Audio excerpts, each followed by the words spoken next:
Ndio, kwa majina naitwa Hamisi Tuye Kaingu, ni mvuvi wa Kuruwitu BMU, na nilianza uvuvi kitambo zaidi ya miaka 30 na tuseme niko na kama miaka 37 kwa kazi ya uvuvi.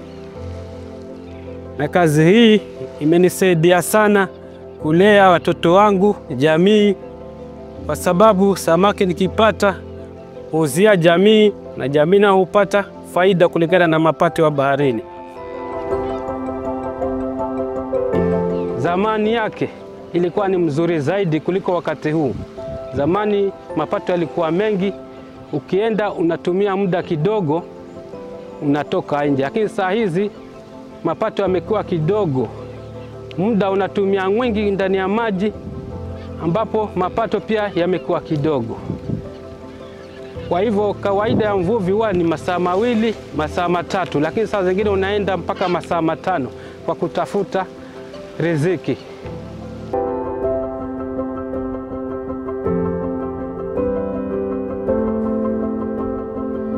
Changamoto ambao tuko nayo sisi wavuvi ni samaki kupungua. Wamepungua kwa sababu ya hali ya mazingira, ya hali ya hewa yamebadilika. Kitambo ilikuwa mvua unyesha kwa wakati wake, na sasa mvua ishakuwa haijeshi kwa wakati wake. Joto huwa kuzini zaidi mpaka mawe pia wanaanza kufa kule ndani ya maji, hugeuka rangi yale mawe.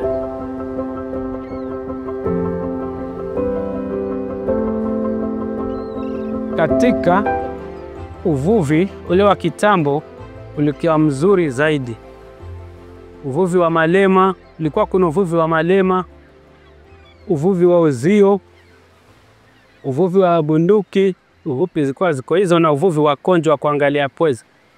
Uvuvi huo ulikuwa huathiri bahari kuliko haya mavuvi mapya. Mavuvi mapya ndio yameanza kuharibu bahari.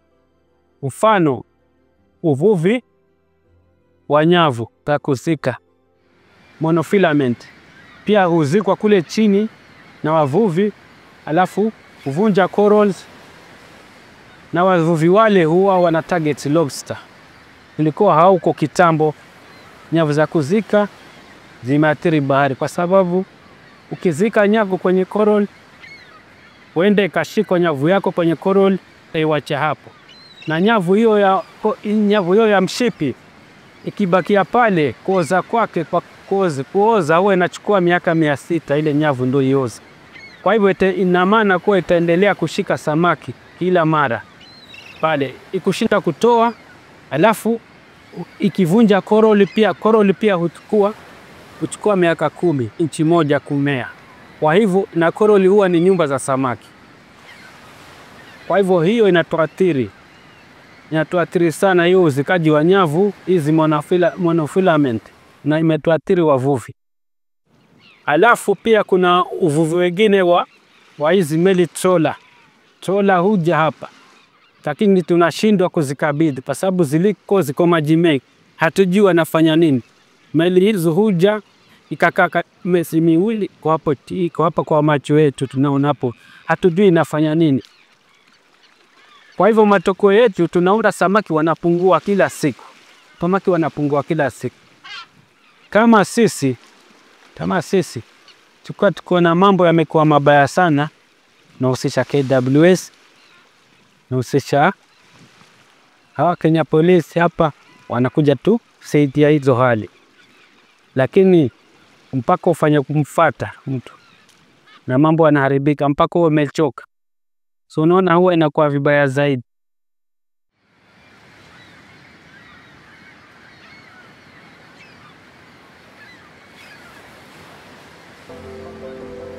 Kitu muhimu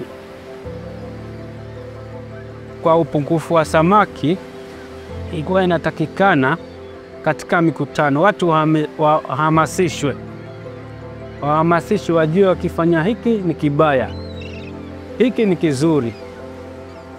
La pili, mikutano ambayo inafanywa kwa kuhamasishana mambo hayo ya kuhifadhi hii bahari, rasilimali zetu, wale wanaoharibu haya mazingira hawahusishwi. Kwa hiyo mikutano, wanaohusishwa ni wale wavuvi wa chini. Mfano, huyo mvuvi ambaye anaharibu, mvuvi wa juu amekuja na boti zake, amefanya uharibifu. Lakini kifika kwenye mikutano hawahusishi wale ambao, mfano watu wa Korea hutamuona. Kwa hivyo huwa hiyo inachangia baya sana kwa hali yetu ya bahari, kwa sababu ingekuwa inawezekana hao pia wahusishwe, waambiwe hivi, mkifanya hivi itakuwa vibaya kwa maisha yajayo, vizazi vijavyo wataathirika.